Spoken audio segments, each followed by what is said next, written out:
Bien, gloria al Señor. Vamos a comenzar en esta noche, en lo que se conectan los demás hermanos. Vamos a orar para empezar nuestro tema de esta noche. Así que oramos al Señor. Amado Dios, Padre Celestial, te damos gracias en esta noche por la oportunidad que nos das, Señor, de podernos reunir en tu nombre, Padre, para alabarte y glorificarte, Señor, y para aprender de tu palabra. Pedimos, Señor, que en esta noche abras nuestra mente y nuestro corazón para poder recibir esta enseñanza, Señor.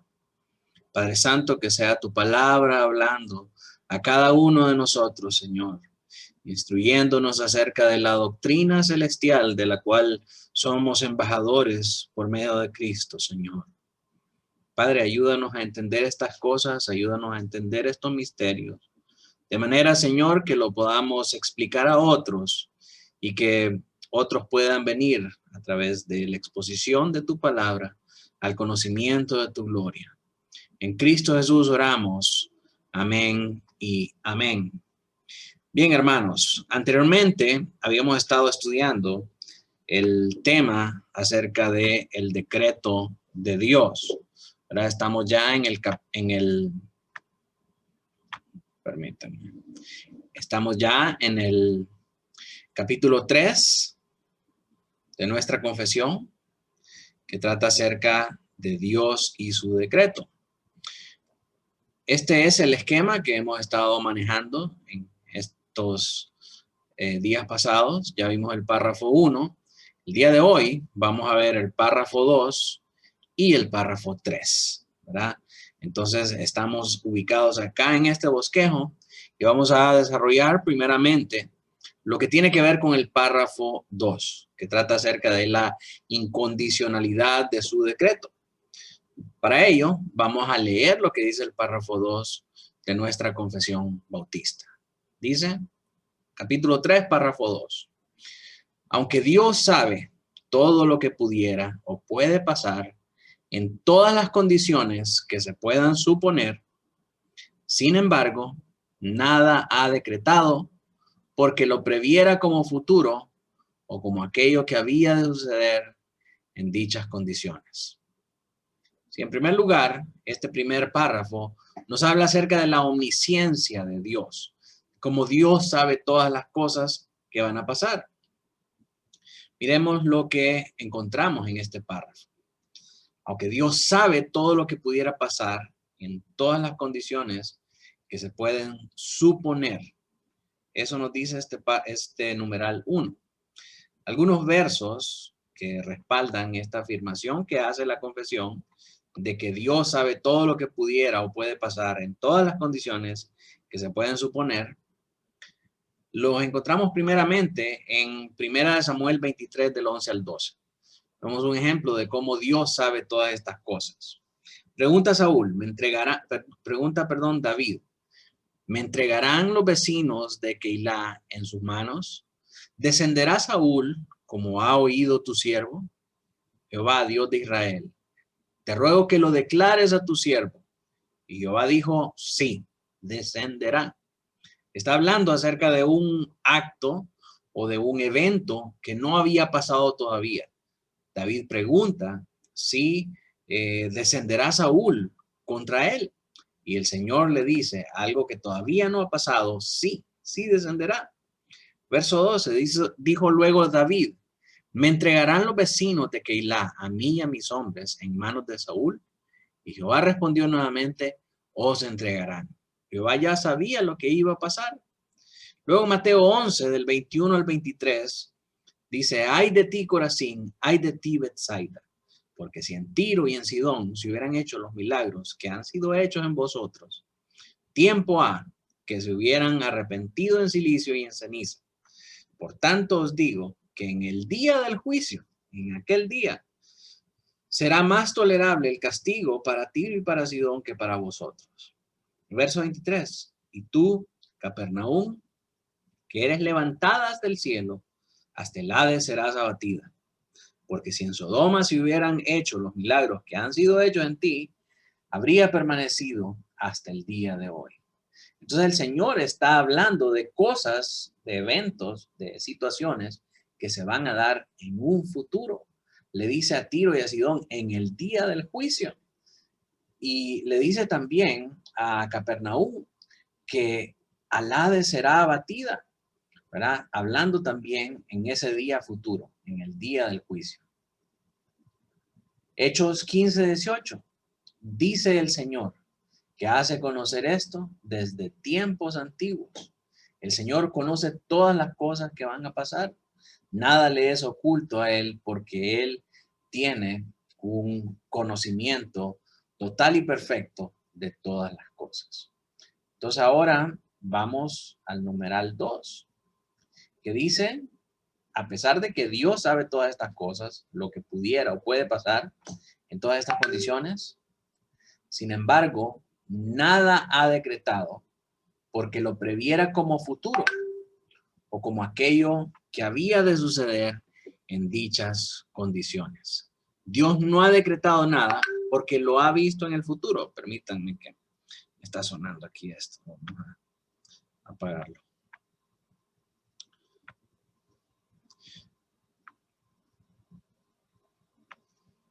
Ok.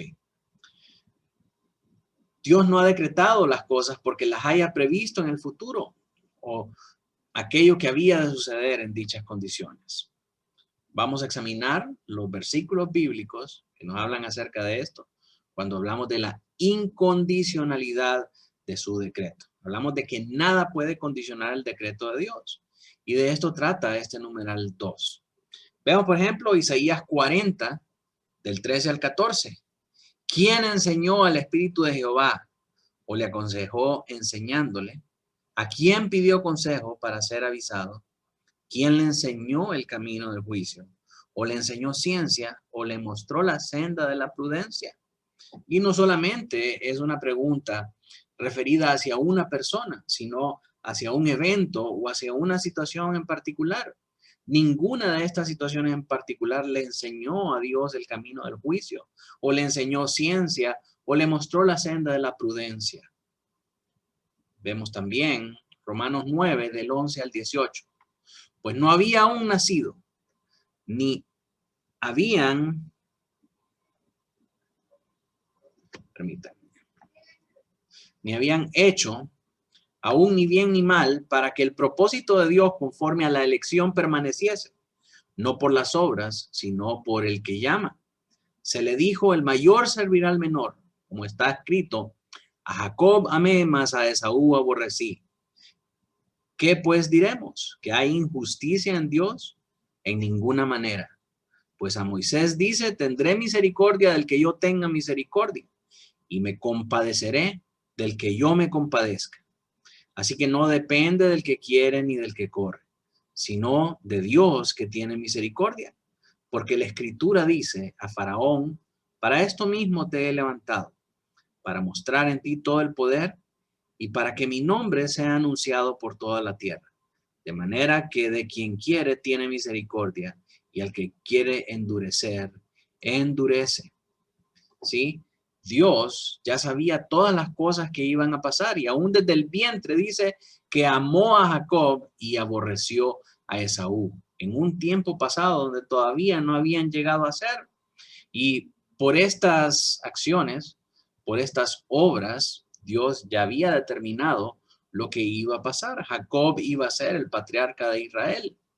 Entonces, el Señor todo lo sabe y los eventos o acciones futuras no condicionan ese conocimiento de Dios y ese decreto de Dios. Romanos 11:34 dice, porque ¿quién entendió la mente del Señor? ¿O quién fue su consejero? Nuevamente, este quién no solo se aplica a una persona, sino que se aplica también a eventos en particular. Primera de Corintios 2:16, porque ¿quién conoció la mente del Señor? ¿Quién le instruirá? Mas nosotros tenemos la mente de Cristo. Entonces, de estos pasajes podemos concluir los siguientes enunciados. En primer lugar, Dios no decretó nada porque lo vio pasar en el futuro.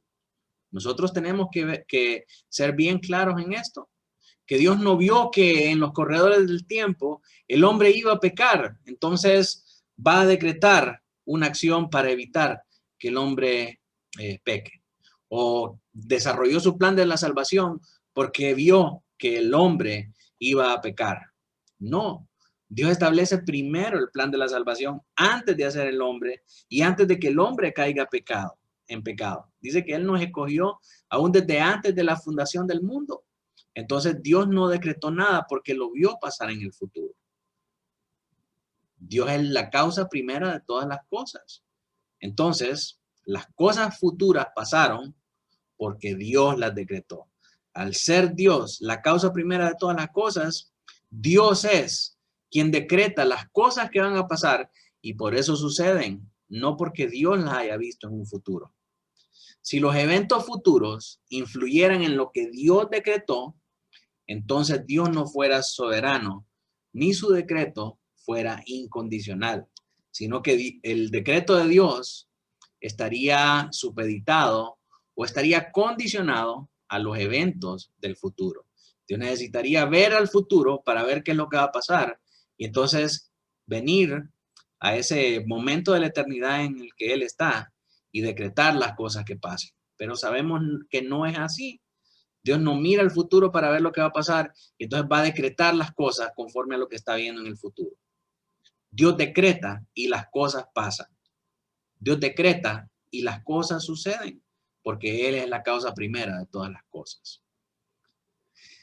En la Biblia, las profecías y las predicciones de acontecimientos futuros no se consideran basados meramente en la presencia divina, en esa capacidad de Dios para prever las cosas que van a pasar, sino que están basados en los decretos divinos.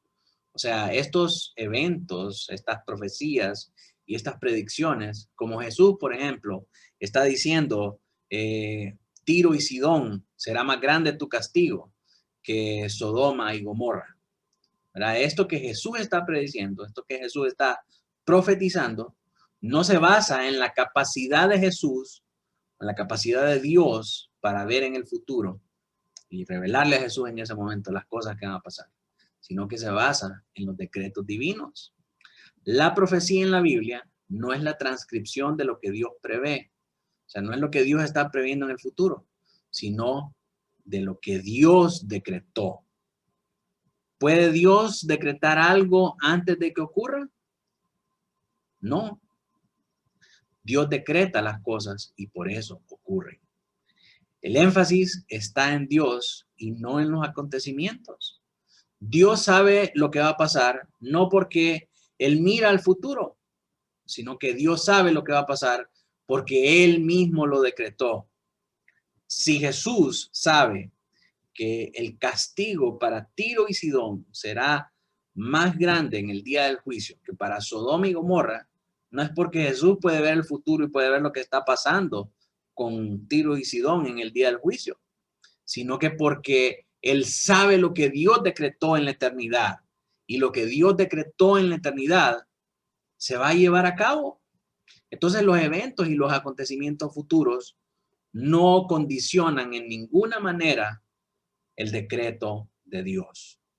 La conclusión que podemos sacar de este párrafo número 2 es que Dios puede ver el futuro, las cosas que pueden pasar, pero esas cosas que pueden pasar y esa habilidad de Dios para poder ver el futuro no condiciona en ninguna manera su decreto, sino que al contrario, las cosas futuras ocurren porque Él las decretó. Su habilidad de ver en el futuro, en el tiempo, proviene de su decreto soberano. Él decretó las cosas que iban a pasar. Por lo tanto, estas cosas van a pasar en el futuro. Él ya lo sabe. ¿Por qué? Porque Él lo decretó. Y todo lo que Dios decreta se lleva a cabo. Entonces, no sé si tenemos alguna pregunta hasta ahorita en esta sección de la enseñanza.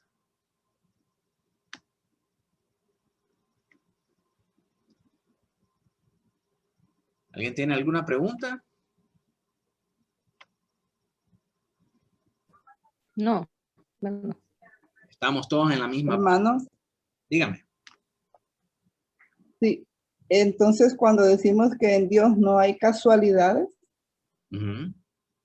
estamos diciendo lo bueno y lo malo que nosotros vemos que pasa, todo ya fue decretado desde los tiempos antiguos.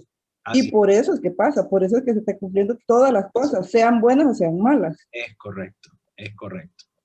O sea, pasan, no porque porque Dios puede ver en el futuro, y Dios nos revela a nosotros lo que va a pasar en el futuro, sino porque Dios decretó eso desde la eternidad pasada, y lo que Dios decretó se va a llegar a cumplir. Y esto es muy relevante, hermanos, porque en la práctica nosotros nos vamos a encontrar con un grupo bien particular de personas que se llaman amiraldistas. Y estos amiraldistas dicen que la predestinación que Dios hizo para sus escogidos, que la elección que Dios hizo de sus santos escogidos, se basa en que Dios vio hacia el futuro quién lo iba a escoger. Y entonces Dios vio al futuro y vio que Gerard iba a tomar decisión por Cristo, vio que Noé iba a tomar decisión por Cristo, vio que la hermana Lisette, vio que la hermana Laura, vio que la hermana Marlene, vio que yo iba a tomar decisión por Cristo.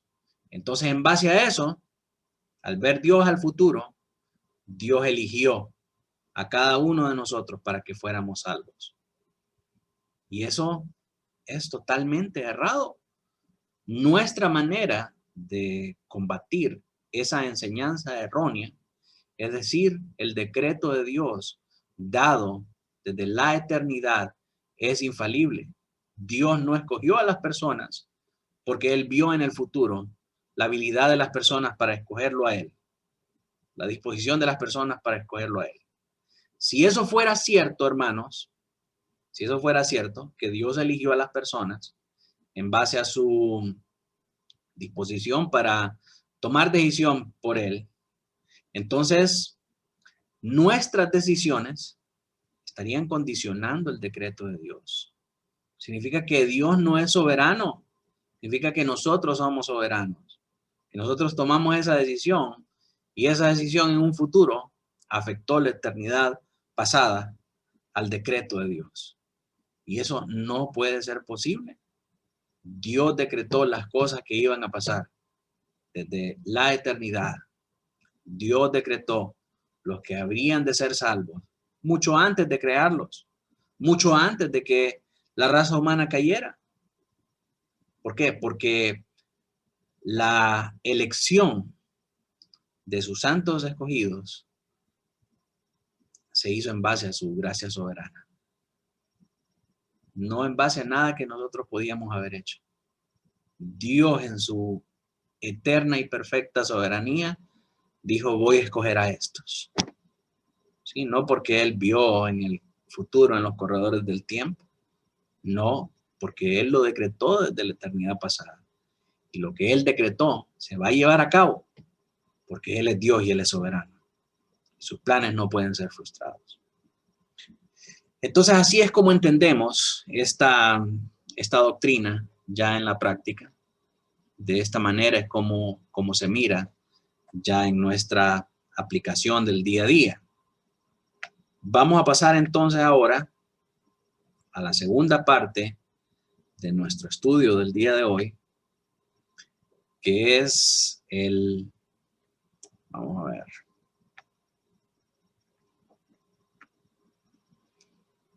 que es el párrafo 3. El párrafo 3, que tiene que ver específicamente con su selectividad distintiva. Ya en esta segunda parte de este capítulo 3, nos preparamos a entrar en la discusión y en el tema de la predestinación. Así que aquí estamos estudiando los atributos principales de la predestinación a vida que hace el Señor. Así que comencemos. Dice el párrafo 3. Por el decreto de Dios para la manifestación de su gloria, algunos hombres y ángeles son predestinados o preordenados a vida eterna por medio de Jesucristo, para alabanza de la gloria de su gracia. Numeral 2. A otros se les deja actuar en su pecado para su justa condenación, para alabanza de la gloria de la justicia. Leamos una vez más este primer numeral. Por el decreto de Dios, para la manifestación de su gloria, algunos hombres y ángeles son predestinados, preordenados a vida eterna por medio de Jesucristo, para alabanza de la gloria de su gracia. Mis hermanos, quiero que en esta sección pongan mucha atención a lo que vamos a estudiar, porque no quiero que anden diciendo después, al hermano Manuel se le barrió el cassette y está enseñando ahora doctrinas erradas y doctrinas raras acerca de la salvación y la redención de los ángeles. Tenemos que poner especial cuidado acerca de lo que habla la Escritura acerca de este tema, porque la Escritura lo menciona y tenemos que ser capaces de explicar bien esta parte sin caer en error, porque una mala explicación acerca de esto puede causar mucho estrago y mucho error y el extravío de algunas personas. Sin embargo, mis hermanos, tenemos que estar conscientes de que tenemos que hablar de estas cosas porque la Biblia habla acerca de ellas. No podemos nosotros escoger de qué temas hablar y de qué temas no hablar en la Biblia. Todo lo que está en la Biblia es importante para nosotros. Todo lo que está en la Biblia ha sido inspirado para prepararnos a nosotros a fin de instruirnos en toda verdad y en toda justicia, dice 2 Timoteo 3:16. Entonces todas estas cosas ciertamente tienen una utilidad para nuestra vida. Así que quiero que pongan mucha atención con esto que vamos a estudiar. ¿Sí? La confesión nos dice a nosotros que Dios, para la manifestación de su gloria, ha predestinado o preordenado a algunos hombres y ángeles a vida eterna por medio de Jesucristo, para la alabanza de la gloria de su gracia.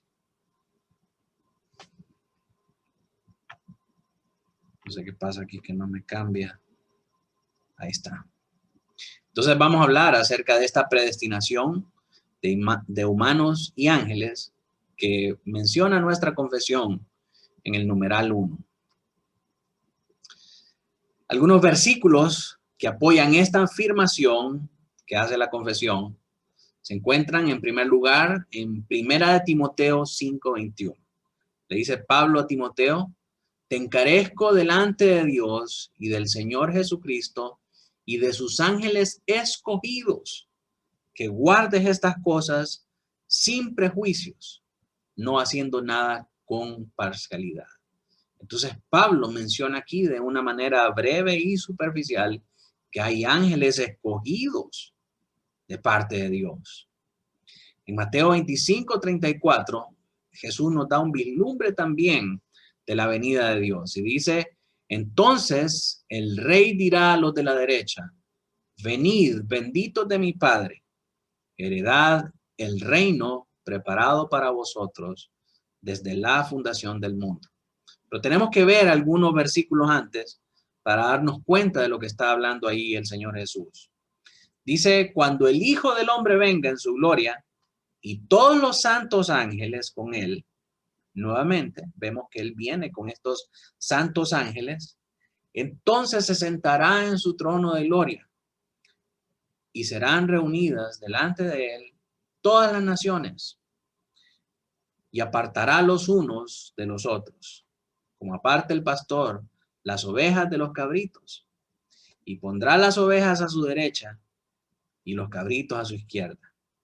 Entonces el rey dirá a los de su derecha: venid, benditos de mi Padre, heredad el reino preparado para vosotros desde la fundación del mundo.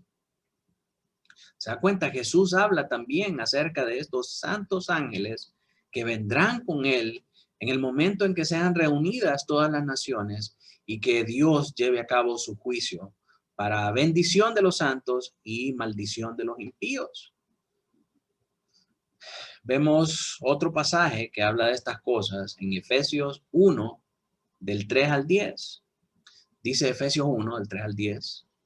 Bendito sea el Dios y Padre de nuestro Señor Jesucristo, que nos bendijo con toda bendición espiritual en lugares celestiales en Cristo, según nos escogió en Él antes de la fundación del mundo, para que fuésemos santos y sin mancha delante de Él, en amor, habiéndonos predestinado para ser adoptados hijos suyos por medio de Jesucristo, según el puro afecto de su voluntad, para alabanza de la gloria de su gracia, con la cual nos hizo aceptos en el amado, en quien tenemos redención por su sangre, el perdón de pecados, según la riqueza de su gracia, que hizo sobreabundar para con nosotros en toda sabiduría e inteligencia, dándonos a conocer el misterio de su voluntad, según su beneplácito, el cual se había propuesto en sí mismo de reunir todas las cosas en Cristo, en la dispensación del cumplimiento de los tiempos, así las que están en los cielos como las que están en la tierra. Un momentito. Dios iba a reunir en sí mismo todas las cosas en la dispensación del cumplimiento de los tiempos, así las que están en los cielos como las que están en la tierra. ¿Qué cosas están en los cielos que necesitan ser reunidas por medio del sacrificio de Cristo? Ciertamente sabemos que entre los habitantes del cielo están los santos ángeles, de los que Pablo habla también como ángeles escogidos. Entonces, este verso de Efesios nos muestra que hay creaciones en los cielos, así como también en la tierra, que necesitan ser reconciliadas por medio de Jesucristo. Por favor, quiero que entienda que yo no le estoy hablando locuras. Ni le estoy hablando doctrina bautista reformada. Le estoy hablando lo que está en la Biblia y lo que dice la Biblia. La Biblia dice acá, en Efesios 1, del 3 al 10, que habían cosas en los cielos y en la tierra que necesitaban ser reconciliadas por medio de Jesucristo. La Biblia dice en Mateo 25, del 31 al 34, que el Señor Jesús regresa con sus santos ángeles para juzgar a todas las naciones. La Biblia dice también en 1 Timoteo 5:21 que hay ángeles escogidos. Entonces, esto no es una sacada bautista reformada, no es una doctrina rara y una doctrina nueva que yo le vengo a enseñar. Son cosas que están escritas en la Biblia. Y si están escritas en la Biblia, ciertamente tenemos la obligación como cristianos de hablar acerca de ellas. Así que hay varias cosas que nos enseñan estos pasajes. En primer lugar, es que la predestinación existe. Hay una predestinación y esta aparece claramente en muchas instancias de la Escritura y no solamente en el Nuevo Testamento. Los defensores del libre albedrío alegan que eso es antibíblico. Que Dios eligiera a uno y rechazara a otros es inconcebible, ya que Dios no hace acepción de personas. Pues bien, hay varios pasajes en el Antiguo y en el Nuevo Testamento que hablan de esta predestinación. Hay varios pasajes que mencionan esta predestinación. Y si existe esta predestinación dentro del contexto de la Biblia, es porque hay una predestinación efectivamente. Y no es en sentido figurado y no es una sombra, ni figura, ni símbolo de nada más, sino que es efectivamente una predestinación, una elección que Dios hizo desde antes de la fundación del mundo. El Salmo 139:16 dice: mi embrión vieron tus ojos y en tu libro estaban escritas todas aquellas cosas que fueron luego formadas, sin faltar a una de ellas. David, muchos años antes, escribiendo este salmo y estableciendo que había una eternidad pasada en la que Dios hizo esta elección, O sea, desde ese tiempo la gente tenía el conocimiento y tenía la concepción que Dios había hecho una elección soberana desde antes de la fundación del mundo. Amós 3:2. A vosotros solamente he conocido de todas las familias de la tierra. Por tanto, os castigaré por todas vuestras maldades. Mira, el Señor hablándole a Israel le dice que de todas las familias de la tierra, únicamente a Israel había conocido. Por lo tanto, os castigaré por todas vuestras maldades. ¿Por qué? Porque ellos sí son hijos de Dios. Los otros no, los otros que se pierdan ahí en sus propias perversiones. Deuteronomio 7, del 7 al 8. No por ser vosotros más que todos los pueblos, os ha querido Jehová y os ha escogido. Pues vosotros erais el más insignificante de todos los pueblos, sino por cuanto Jehová os amó y quiso guardar el juramento que juró a vuestros padres, os ha sacado Jehová con mano poderosa y os ha rescatado de servidumbre de la mano de Faraón, rey de Egipto. Claramente se mira una escogencia, una preferencia por un pueblo apartado y diferenciado de los demás pueblos de la tierra. Romanos 8:30 dice, y a los que predestinó. Mire, no sé yo qué hace realmente los defensores del libre albedrío, los antinomianistas que están en contra de la ley y muchas otras denominaciones evangélicas que dicen que no hay una predestinación. No sé qué hacen con este versículo de Romanos 8:30, porque aquí dice claramente, y a los que predestinó, a estos también llamó, y a los que llamó, a estos también justificó, y a los que justificó, a estos también glorificó. Entonces, mis hermanos, nosotros enseñamos y hablamos acerca de la predestinación, no porque seamos calvinistas ni reformados, sino porque estas son cosas que están en la Biblia. La Biblia habla acerca de los predestinados desde el Antiguo Testamento hasta el Nuevo Testamento. La Biblia nos dice acerca de la predestinación y usa la palabra predestinación. Entonces nosotros tenemos forzosamente que hablar acerca de este término de la predestinación y de lo que significa. Ahora, es necesario que cuando hablamos del tema de la predestinación lo entendamos correctamente, porque hay una mala enseñanza acerca de la predestinación. Y también en nuestro contexto hondureño, por lo que enseñan otras iglesias, mezclando la doctrina bíblica con conocimiento gnóstico, ellos enseñan la doctrina satánica y herética de la preexistencia del alma. Ellos dicen que nosotros existimos en un estado anterior en el cielo, en esa eternidad con Dios, y que teníamos una vida, un propósito y una razón de ser en esa eternidad pasada. Y en esa eternidad pasada, algunos pecaron juntamente con Satanás, y cuando Satanás cae o es expulsado del cielo y se lleva la tercera parte de los ángeles con su cola, ahí también venimos todas las almas que pecamos a nacer aquí a la tierra y a purgar nuestros pecados aquí en la tierra.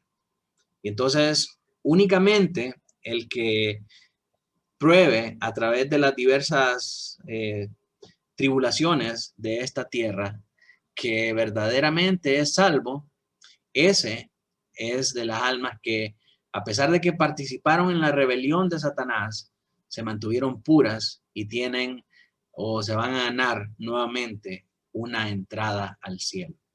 Eso es pura herejía. Eso es conocimiento herético, es gnosticismo que no tiene ningún fundamento ni respaldo en la Biblia. Nosotros no existimos en la eternidad pasada juntamente con Dios.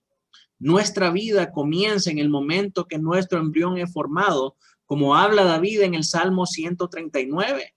En ese momento el Señor deposita la vida en nosotros. En ese momento se concibe la vida de una persona, no en una eternidad pasada. No hay ninguna evidencia ni argumento bíblico para justificar que nosotros existimos en una eternidad. Por supuesto, sí puede haber si nosotros torcemos la escritura, pero no es correcto. No existimos, hermanos, desde la eternidad.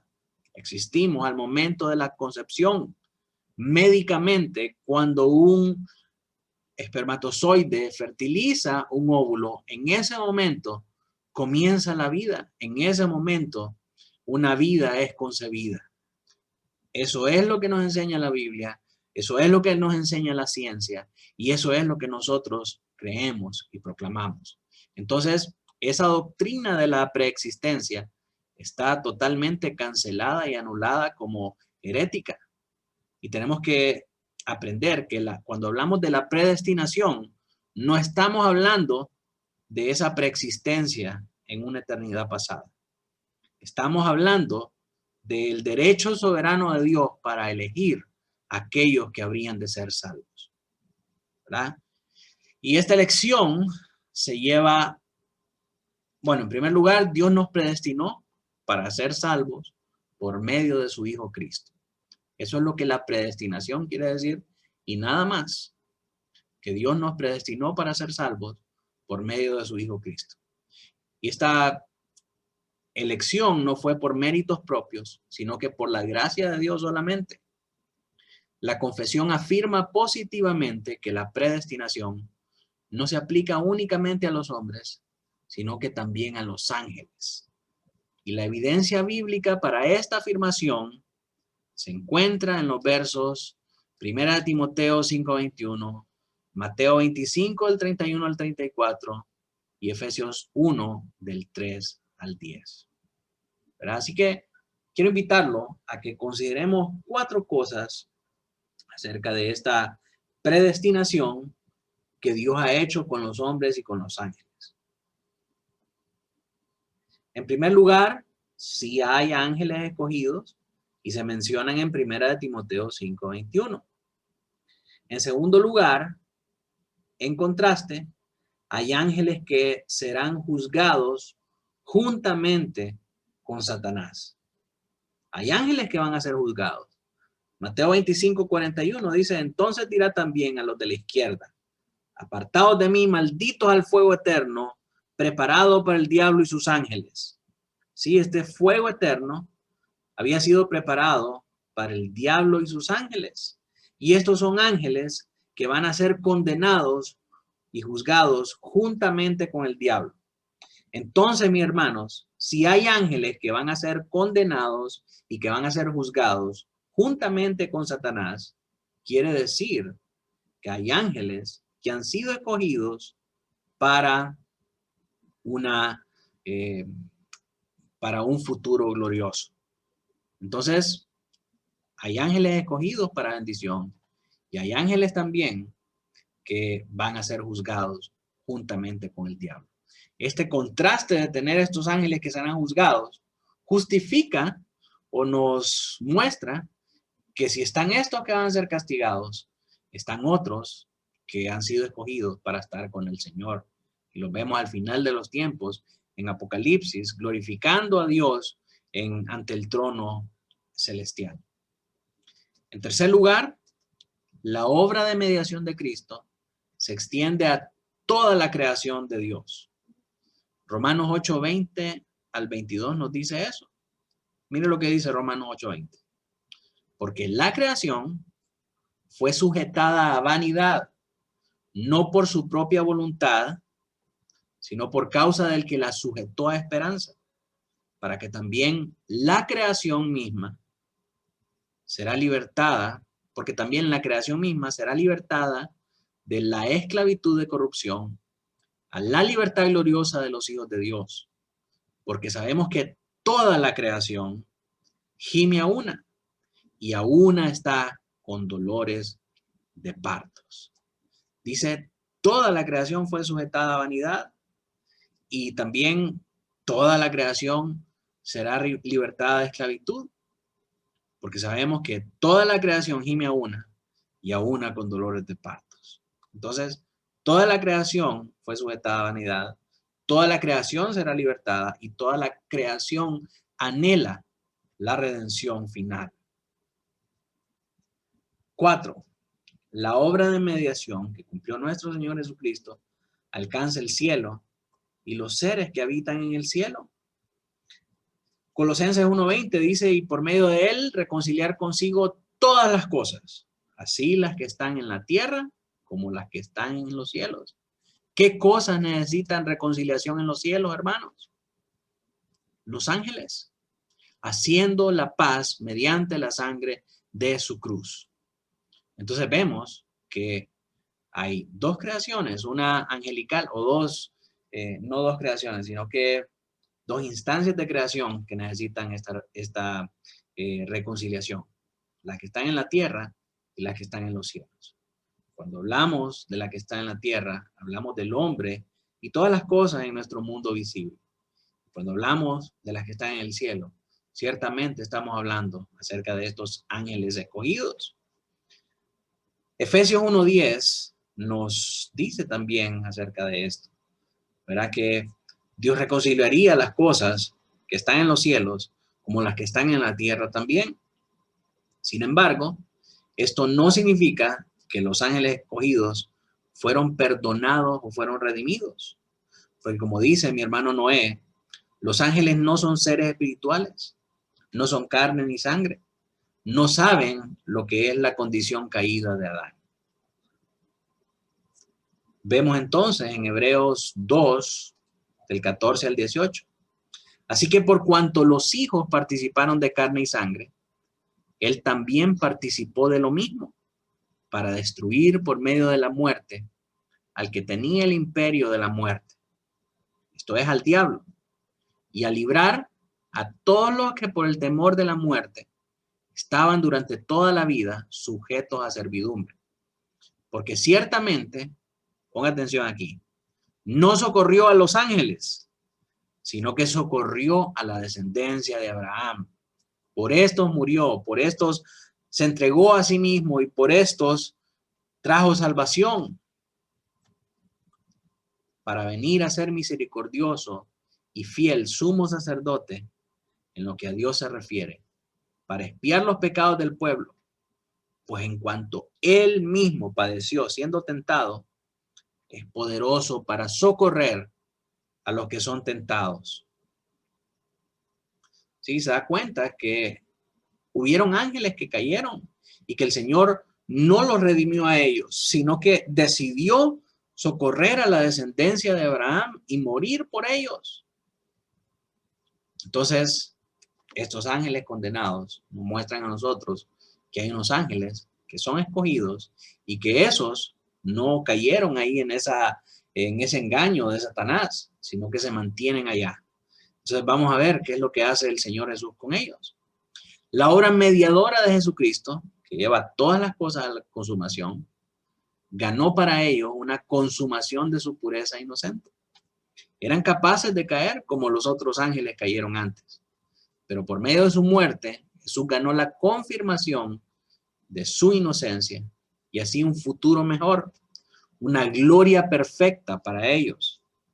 Entonces, la adoración descrita en la Biblia se trata no solamente de la redención de los hombres, sino de toda la creación, la que está en el cielo, los ángeles escogidos. Y ahora tiene más sentido a nosotros cuando leemos ese pasaje en Apocalipsis 5, del 13 al 14.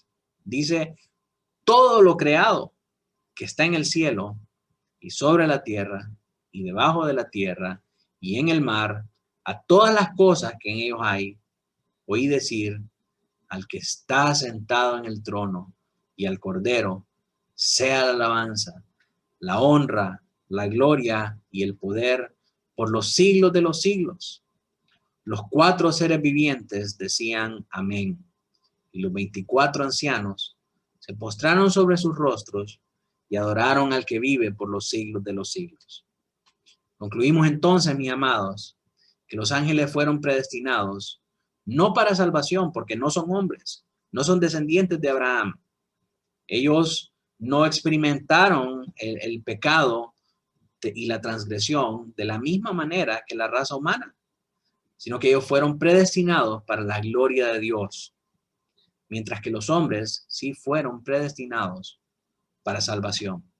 Sí fueron predestinados para que Jesucristo muriera por ellos, para darles una vida eterna y para darles una salvación. Por el decreto de Dios para la manifestación de su gloria, dice, bueno, ese era el numeral 1 de este párrafo 3. El numeral 2 dice, a otros se les deja actuar en su pecado para su justa condenación, para alabanza de la gloria de su justicia. Entonces ya hablamos acerca de la predestinación de los ángeles y de los hombres. Vimos entonces que estos ángeles fueron predestinados no para salvación, sino para gloria, y en cambio los hombres sí fueron predestinados para salvación. Entonces ahora la pregunta es, ¿qué pasa con los que se pierden? ¿Qué pasa con los otros que no fueron predestinados para salvación? La confesión nos dice, a estos otros se les deja actuar en su pecado para su justa condenación. Pero mire lo que dice, para la alabanza de la gloria de su justicia. O sea, a estos impíos, a estos que no fueron escogidos para salvación, Dios los deja actuar en su pecado para su justa condenación. Dios va a ser justo en condenarlos porque son malvados, porque no quieren nada de Dios. Y de esa manera, Dios va a ser alabado. Dice que este castigo justo que ellos van a recibir va a ser para la alabanza de la gloria de su justicia. ¿Y qué se basa la confesión para decir esto? Vamos a leer algunos versículos más adelante, pero esto nos habla acerca de la elección distintiva, ¿verdad? Esa distinción que se hace entre aquellos que fueron preparados para el castigo eterno, del que nos habla el numeral 2. Y este enunciado responde a las preguntas. Quiere decir entonces que Dios, al predestinar a unos para salvación, predestinó a otros para perdición. Si Dios escogió a estos para salvación, quiere decir que escogió a aquellos otros para perdición. ¿Por qué un Dios bueno haría tal cosa? Ni siquiera les dio una oportunidad para ser salvos, sino que de un solo los condenó. Estas son algunas de las objeciones que nos encontramos con las personas que se oponen a esta doctrina de la predestinación, de la cual habla la Biblia. Y no es solamente un asunto de calvinistas. Examinemos entonces el texto bíblico en el que se basa la confesión para hacer esta aseveración de que Dios dejó ahí en sus pecados y en su maldad a los impíos para castigarlos con su justicia y ser alabado de esa manera. Es lo que dice Juan 12, del 37 al 40. Pero a pesar de que había hecho tantas señales delante de ellos, no creían en él, para que se cumpliese la palabra del profeta Isaías que dijo, Señor, ¿quién ha creído nuestro anuncio? ¿Y a quién se ha revelado el brazo del Señor? Por esto no podían creer, porque también dijo Isaías, cegó los ojos de ellos y endureció su corazón, para que no vean con los ojos y entiendan con el corazón y se conviertan y yo los sane. Dios los dejó ahí en sus pecados, los dejó ahí en su ceguera, los dejó ahí en su sordera, para que no vieran y no escucharan sus realidades espirituales, porque no querían nada con Dios. Si no querían nada con Dios, pues no era justo que Dios los redimiera. Entonces Dios los dejó ahí a su propia maldad. Romanos 9, del 6 al 24. Leemos lo siguiente. No que la palabra de Dios haya fallado, porque no todos los descendientes de Israel son israelitas, ni por ser descendientes de Abraham son todos hijos, sino en Isaac te será llamada descendencia. Esto es, no los que son hijos según la carne son los hijos de Dios, sino los que son hijos según la promesa son contados como descendientes. Porque la palabra de la promesa es esta. Por este tiempo vendré y Sara tendrá un hijo. Y no solo esto, sino también cuando Rebeca concibió de uno, de Isaac, nuestro padre, pues no había aún nacido, ni habían hecho aún ni bien ni mal, para que el propósito de Dios conforme a la elección permaneciese, no por las obras, sino por el que llama. Y aquí es donde miro también, hermano, y me pregunto, ¿de dónde sacan nuestros hermanos dispensacionalistas que Dios tiene un trato especial con Israel? Si aquí claramente está diciendo que no son los que descienden de Israel los que son israelitas, ni es por ser descendientes de Abraham que son hijos, sino que son descendientes por creer a la promesa de Dios. No todos los israelitas nacionales creen en la promesa de Dios. Los únicos que hemos creído en la promesa de Dios somos los cristianos. Y si entre nuestros cristianos hay algún israelita que cree en la promesa, ese también llega a ser hijo de Abraham, ese también llega a ser parte del Israel de Dios. Y eso está claro aquí en este pasaje. No sé cómo se pierden, francamente. Lo dice, como está escrito, a Jacob amé, mas a Esaú aborrecí. Mire qué cosa. Dios ama a Jacob y aborrece a Esaú. ¿En qué momento? No nos dice la escritura que Dios dice, aborrezco a este Esaú, sino que hubo algo en una eternidad pasada, cuando Dios ya había establecido que de Jacob iba a levantar una descendencia, que a Jacob lo iba a elegir para hacer de esa simiente que heredara la promesa de Abraham. Ya leímos el resto y usted sabe, ¿verdad? No es del que quiere ni del que corre, sino que del que Dios tiene misericordia. Así que Dios escoge a uno, escoge a Jacob, pero aborrece a Esaú y lo deja ahí. Otro pasaje lo encontramos en 1 de Pedro 2, del 8 al 10. Y dice, y piedra de tropiezo, roca que hace caer, porque tropiezan en la palabra. Mire lo que dice acá, siendo desobedientes, a lo cual fueron también destinados. Estaban destinados a la desobediencia. Mas vosotros sois linaje escogido, real sacerdocio, nación santa, pueblo adquirido por Dios, para que anunciéis las virtudes de aquel que os llamó de las tinieblas a su luz admirable.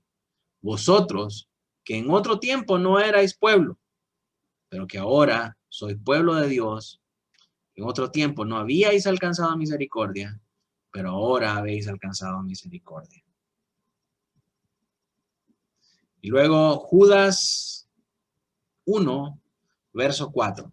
Dice, porque algunos hombres han entrado encubiertamente, los que desde antes habían sido destinados para esta condenación. Hombres impíos que convierten en libertinaje la gracia de nuestro Dios y niegan a Dios, el único soberano, y a nuestro Señor Jesucristo. Entonces, quiere decir esto que Dios escogió a unos o destinó a unos, como dice Pedro y como dice Judas, Dios los destinó para condenación. ¿Qué significa realmente esto? Y aquí quiero ser claro con usted y quiero que maneje esta como una verdad oral. Dios no es que elige a unos para bendición y a otros para maldición. Si nosotros enseñáramos eso, nosotros estamos enseñando con una premisa que se conoce como la doble predestinación. Que Dios viene y dice, este sí y este no. Y eso no es así. No creemos ni afirmamos esta doble predestinación. Creemos y enseñamos que todos por igual, éramos reos de juicio y de maldición y que nuestro destino era la muerte. Todos nosotros estábamos destinados a la muerte. Todos nosotros estábamos destinados al castigo eterno. Sin embargo, Dios tuvo misericordia de algunos y nos escogió para ser salvos. De todos los que estaban destinados para la muerte, escogió a algunos y los hizo salvos. ¿Y qué pasa con los que no escogió? Bueno, continúan en ese estado de destinados a la muerte. Y a eso es lo que se refieren estos pasajes. Destinados para esta condenación, igual que todos nosotros. Pero como nosotros fuimos elegidos, entonces nosotros ya, ese ya no es el destino de nosotros. Pero los que quedaron ahí, regocijándose en sus delitos y en sus maldades, esos siguen en ese destino, siguen en ese rumbo de acción. Así que todos estábamos destinados ahí. Si Dios no nos salva, ese hubiera sido nuestro destino. Pero por cuanto Dios nos salvó, ahora nuestro destino es la vida eterna. Y el destino de los malvados es el castigo eterno. Dios tuvo misericordia de algunos y nos escogió para ser salvos. Los demás los dejó en su estado original de condenación, por lo cual ellos de muy buena gana se fueron y se van a ir al infierno. No es que no tuvieron una oportunidad, no es que, ay, pobrecitos, qué malo es Dios, como no les dio una oportunidad de arrepentirse. No, ellos ni siquiera lo consideraron, ni siquiera lo quisieron. Y aunque Dios les hubiera dado una oportunidad, lo hubieran negado y lo hubieran rechazado en su propia cara. No son buenos, son malos. Y Dios manifestará su justicia al darles el castigo que se merecen. Al final, Dios es glorificado por su misericordia al salvar a aquellos que Él escogió desde antes de la fundación del mundo, para que fueran hechos hijos de Él por medio de ese espíritu de adopción. Y también Dios va a ser glorificado por esa justicia perfecta al condenar a los impíos. Amén y amén. Mis hermanos, hemos llegado a al final del material. No sé si tienen alguna pregunta con respecto a las cosas que hemos visto y discutido en este día. Excelente, pastor. Gloria al Señor. Queda claro entonces que Dios escogió. Perdón, hermana. Sí, disculpe, leí por ahí de los versículos que presentó uno que decía de mi embrión vio tus ojos. No sé si decía vio tus ojos, algo así, ¿no? Salmo ¿a qué se refiere? ¿A qué se refiere? Porque estamos hablando de que no hay una preexistencia. Y a nosotros pues se nos había mezclado la cuestión de la predestinación con la preexistencia. Entonces, viendo ese versículo me quedo ahí como en duda. Sí, él está reconociendo el señorío del Señor al hacerlo y al entretejerlo. Y si nosotros leemos en contexto, lo que habla es acerca de esa obra del Señor en hacerlo y en armarlo desde el vientre, ¿verdad? Y tener cuidado de su cuerpo y de su vida en general. Entonces, no es que lo está viendo en un momento de la eternidad pasada, sino que en ese presente en el que Dios está obrando al traer vida en su vida, en su existencia, perdón, cuando en el momento en que es fertilizado por ahí en el saco embrionario, me estoy metiendo a camisa de 11 varas, hablando en términos médicos, ¿verdad? Pero definitivamente no se refiere a esa preexistencia, sino que se refiere en la actualidad, cuando está siendo formado en el útero de su madre, en el vientre de su madre, y siendo embrión, tiene la oportunidad de ver la mano de Dios obrando en su vida. Entonces se refiere a que su embrión, ¿cómo es? Su embrión vieron sus ojos por la forma en la que Dios está obrando en ese momento, trayendo la vida en el vientre materno, ¿verdad? No en una eternidad pasada. No sé si eso Gracias. le responde. Sí, no, excelente. Gracias. Sí, realmente se ocupa de mucha imaginación, ¿verdad? Para poder justificar que existe una existencia pasada. Y cuando nos damos cuenta de que todo eso no proviene de una correcta interpretación, sino que es una infusión, por así decirlo, de gnosticismo, uno se queda asombrado cuánto le ha metido esta gente por muchos años erróneamente a las personas. Y de hecho, Mario Fumero tiene un libro que se llama La preexistencia y la preexistencia del alma, algo así. Déjenme ver si lo encontramos. Pero Mario Fumero, me acuerdo yo, que escribió este libro específicamente en la preexistencia del alma, se llama. La preexistencia del alma, de Mario Fumero. Y él lo escribió específicamente en respuesta a un pastor que enseñaba acerca de estas cosas, ¿verdad? Y Mario Fumero se dio a la tarea de pedirle los cassettes donde este pastor, porque en aquel tiempo eran cassettes, ¿verdad? Le pidió los cassettes a este pastor y sacó y documentó a dónde este pastor enseñaba y decía estas cosas para ir desmintiendo una por una cada una de estas enseñanzas erróneas y heréticas. Así que si pueden conseguir ese librito, yo se los recomiendo mucho. Creo que está en formato web. Voy a mostrarles aquí la pantalla para que miren. Es esta carátula como en blanco y negro.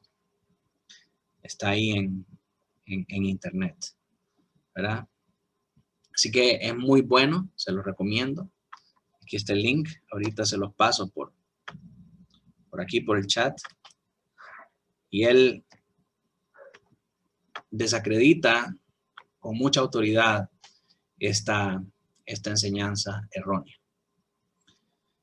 Así que mis hermanos, solo para recapitular, Dios desde toda la eternidad escogió a sus santos ángeles y de entre los hijos de Adán, aquellos que iban a ser apartados, unos para salvación, los hombres para salvación y los ángeles para disfrutar de su perfecta gloria.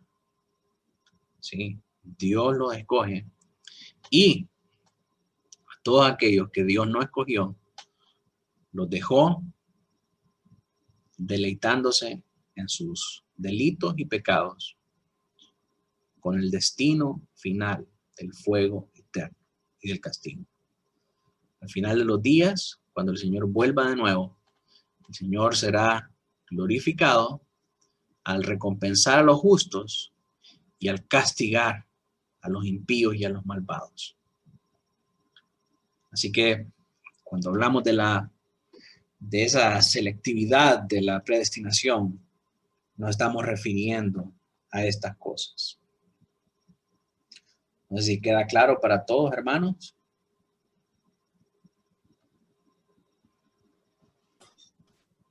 Sí, pastor, solo agregar un comentario. Bueno, en la primera parte sobre los ángeles, también escogidos, la visión de Isaías capítulo 6 nos deja ver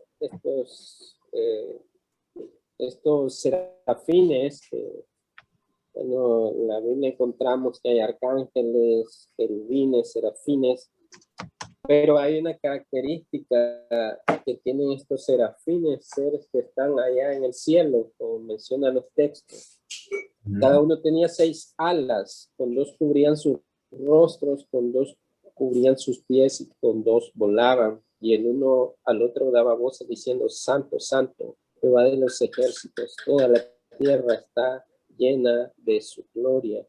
Pero es interesante la razón por la que estos serafines, seres que están ahí delante del Señor, tienen estas características de 6 alas y que 2 son para cubrir sus rostros. 2 cubren sus pies y con 2 vuelan. Porque podríamos pensar de que ni siquiera estos serafines santos tienen la capacidad de alguna manera soportar la santidad y la pureza del Dios tan santo que necesitan cubrir sus rostros y que con esas características fueron creados y sus pies. Entonces, es interesante porque vemos ahí que no están en una plenitud como igual a Dios, como criaturas y que también necesitan de esa preservación por la escogencia de Dios. Decía ahí un comentario en cuanto a eso, de que estos ángeles caídos pues fueron sentenciados. Para ellos no hay redención, no hay perdón, como el caso de los seres humanos escogidos, que sí hay redención. Pero en esa elección de Dios, en esa escogencia, en cuanto a los ángeles, alguien preguntaba, ¿podría algún ángel que está en el cielo perderse como los ángeles caídos? La respuesta de este comentarista decía que no, porque están preservados y escogidos de Dios, al igual como los seres humanos escogidos, que no caerán jamás, sino que ninguno se perderá, como dijo Jesucristo, ¿verdad? Y en cuanto a la segunda parte de los creyentes escogidos para la salvación, pues la predestinación está desde el Antiguo y Nuevo Testamento a lo largo de la Escritura, como menciona usted, ¿verdad? Es una doctrina que no se puede quitar absolutamente, se puede malentender, se puede enseñar de manera incorrecta, pero no se puede aniquilar, no se puede eliminar, porque habría que arrancar casi toda la escritura, digamos. Entonces, el problema está en la mente caída del ser humano, que dice que por qué va a escoger a un grupo y a otros no.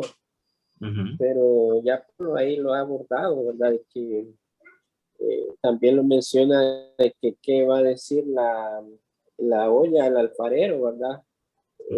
Si él es el creador y ha hecho todas las cosas según su sabiduría, él así las ha decretado para que acontezcan de esa manera. Pero ahora el asunto no está en decir, pues, a saber si yo no seré escogido, como piensan muchos, ¿no? Pero hay textos en la Escritura que nos dice Jesús que al que a mí viene no le echo afuera, no le echo fuera.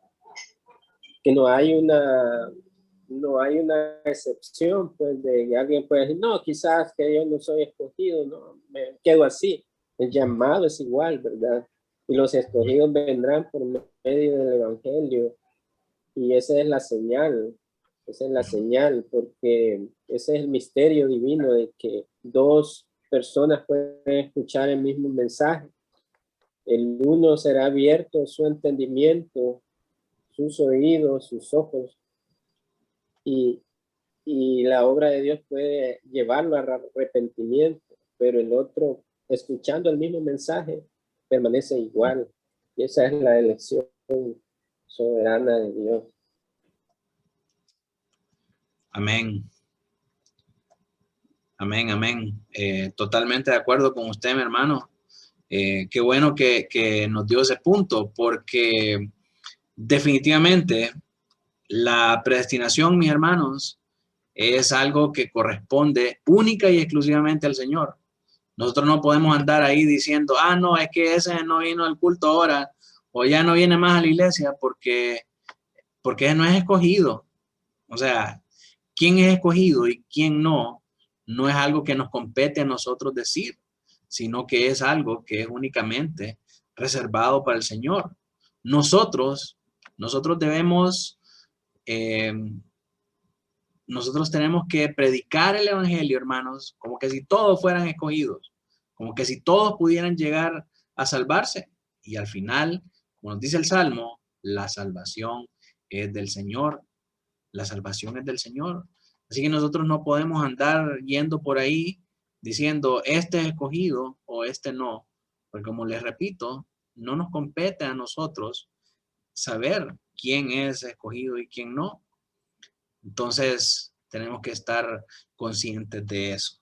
El problema viene con la mala interpretación muchas veces de algunos pasajes, como por ejemplo, 2 de Pedro 3:9. 2 de Pedro 3:9.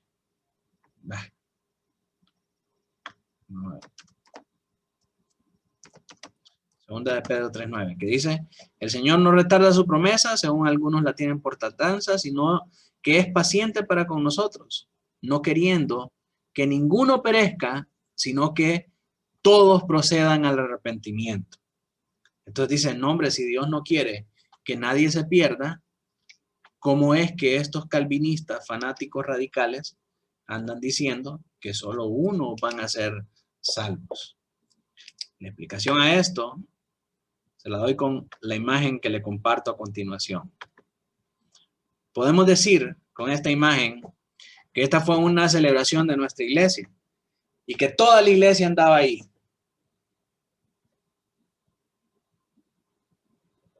¿Qué puede deducir usted de esa imagen? ¿Realmente toda la iglesia andaba ahí? No, hacen falta algunos. Hicieron falta algunos. Pero cuando hablamos de todos, hablamos de un número así global.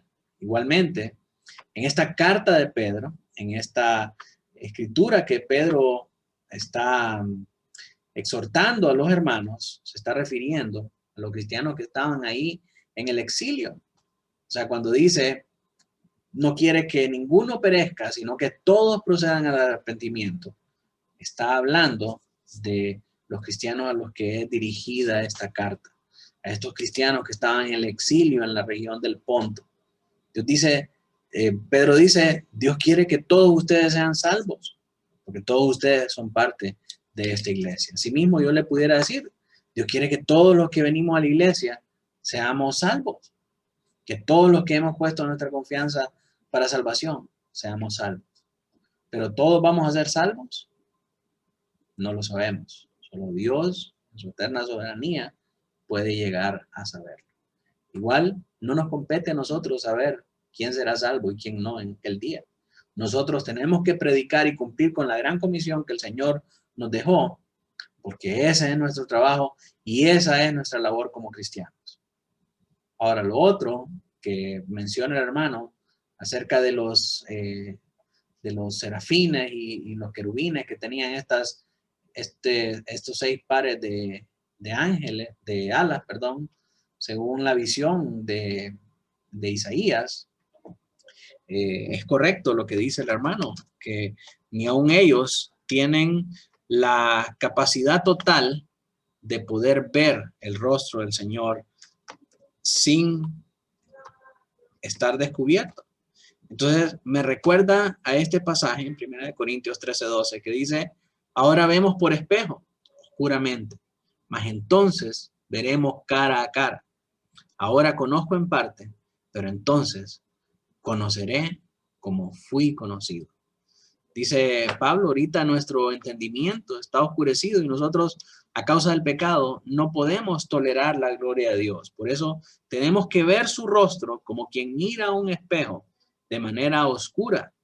Lo que está en el espejo no es la realidad, sino que es un reflejo de esa realidad. Y lo que nosotros vemos del rostro de Dios, ese reflejo del rostro de Dios, nosotros lo vemos en la Escritura. Pero es un reflejo solamente, un eco solamente, que Dios ha dejado para que nosotros podamos guiarnos. Pero en aquel entonces, mis hermanos, no tendremos necesidad ya de la Biblia, no tendremos necesidad ya de la palabra, porque le veremos cara a cara. ¡Qué gloria más hermosa! Y los ángeles que están ahí en el cielo tampoco tienen ese privilegio como nosotros. En aquel momento, todos nosotros vamos a ser capaces con un cuerpo totalmente redimido, de poder ver a Dios cara a cara.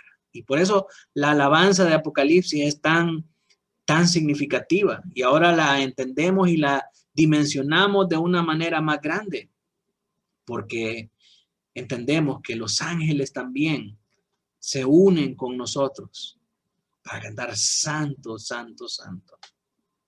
Digno es el Cordero, porque ellos también experimentan esta nueva gloria juntamente con nosotros. Así que mis hermanos, este es el final ya de nuestra lección. No sé si alguien tiene alguna pregunta con respecto al tema o alguna otra aportación.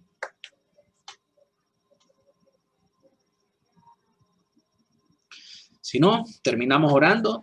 Quiero pedirle al hermano Noé que nos pueda dirigir en oración.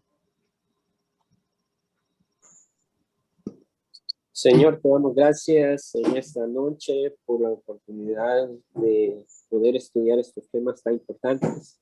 Gracias por el pastor Manuel Cherán, porque en su corazón está tu palabra, Señor. Y recordamos lo que decía Pablo, que no es rehusado, enseñar todo el consejo de Dios, pasando incluso por los textos más difíciles de la Escritura, que la mayoría, Señor, esconden o no quieren meterse a problemas doctrinales, pero tu palabra es todo el consejo, Señor, y la has destinado para la edificación, Señor, de tu pueblo, a fin de que nos maravillemos, Señor, con estos tesoros de tu palabra y seamos animados, fortalecidos en la fe y la esperanza, Señor, que ella nos brinda. Y la predestinación, Señor, pone en su lugar la adoración a ti como el Dios trino que ha elegido, Señor, en esa eternidad, salvar a viles pecadores para tu gloria, Señor, para tus propósitos en gloria, Señor. Lejos de enorgullecernos está humillarnos y caer rendidos en adoración, Señor, a ti, y saber que tu palabra que ha sido destinada para que estos pecadores perdonados, reconciliados contigo, la proclame, lleva ese mensaje eficaz, Señor, porque los elegidos, Señor, en todas las edades están viniendo, Señor, a través de la predicación de instrumentos humanos escogidos para que ellos vengan a la fe, Señor. Y ese es el mensaje eficaz, verdadero, Señor. Y te alabamos y oramos para que cada uno de nosotros en la congregación podamos meditar, leer, aprender de otros escritos y ahondar más sobre estos temas importantes, Señor. Gracias, Padre, te damos en el nombre de Jesucristo, Señor. Amén. Amén. Gloria al Señor, mis amados. Continuamos hablando durante la semana y nos vemos para nuestra reunión de oración el viernes. Que Dios les bendiga. Buenas noches.